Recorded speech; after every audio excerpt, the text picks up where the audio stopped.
Welcome back.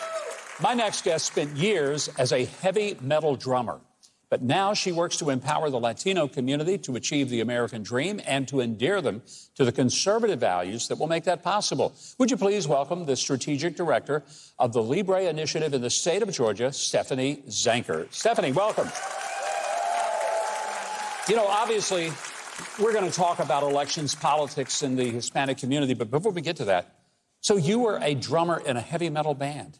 I sure was. So how cool was that? It was awesome. I mean, I learned so much about the world and, you know, so much about America, and I loved touring. And 18 years as a heavy metal drummer is 18 years. It's a very non-traditional Stefanie, you don't look old enough to have done anything for 18 years other than just be alive. I'm thinking, well, that's, you know, I think for many of us, the idea of a touring musician would be just so much fun. You know, I really enjoyed the lifestyle. I loved getting out into, you know, different parts of America, talking to new people, and that always gave me energy. And then playing music every night is a dream, you know, and I almost was able to turn that into a career, but I found my way into politics. So somehow I'm trying to figure out the spectrum from heavy metal drummer to being politically active in Libre Initiative, which is trying to encourage Hispanic and Latino people to go vote.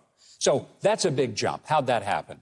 So I was living in the D.C. area, and a serendipitous offer from a friend to work on his colleague's Republican congressional campaign just kind of presented itself to me. And, you know, she was a candidate who was young. She was Latina, so he thought that we would really hit it off.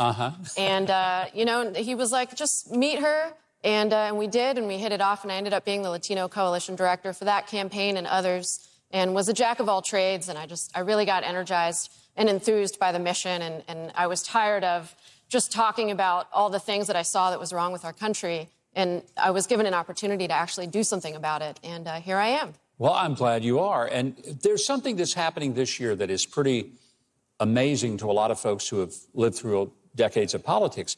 There is a big shift going on in the Hispanic community, people moving toward conservatism, republicanism, and specifically voting for Donald Trump. I mean, the numbers are double-digit increases. Why is that?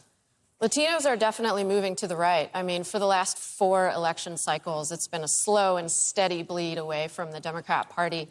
And the #1 issue for Latinos is the economy, inflation, the high cost of living, and job security. So they're looking for candidates that are going to push policies that are going to help directly help their pocketbooks. And not only that, their values are traditionally conservative. They value faith, family, freedom, community, and hard work. You know, I've found that the conservative social concerns of people in the Latino community are frankly more pronounced than they are in the Caucasian community. For example, sanctity of life is a big issue, marriage, the traditional values that we tend to think. And most people don't realize that those issues somehow have more prominence in the Latino community than they do in what may be the more traditional Caucasian neighborhoods. Latinos are traditionally a very religious people, especially, you know, Mexicans, Central Americans. I'm half Guatemalan. I was raised Catholic. And so, yeah, they value the sanctity of life, and family is one of the most important issues for Latinos. So they're going to naturally gravitate toward candidates that are espousing those values, the values that have made and will continue to make America the greatest country on earth. But Stefanie, I think some people just assume that all the people who are Latino are going to automatically say, oh, we want to vote for the Democrats because they believe in free, open borders and immigration. My experience in talking with people who came here made great sacrifices to be here and struggle to get their citizenship or their green card. They're not that happy about just the open border where people broke line. So explain to us that it may not be working as well for the Democrats as they think.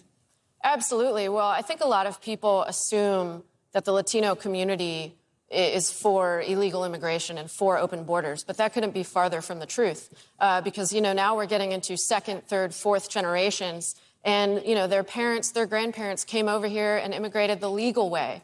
And so they went through all those hoops, and they went through the proper legal channels, and they don't want to see the open borders. They want strong border security and a clear and effective legal pathway to immigration. Now, you have to promise me that you're still playing music, right? You didn't just throw your drumsticks away and say never. Absolutely. Okay. Absolutely. I've got my drum set, I've got a practice space, and I regularly play music. Well,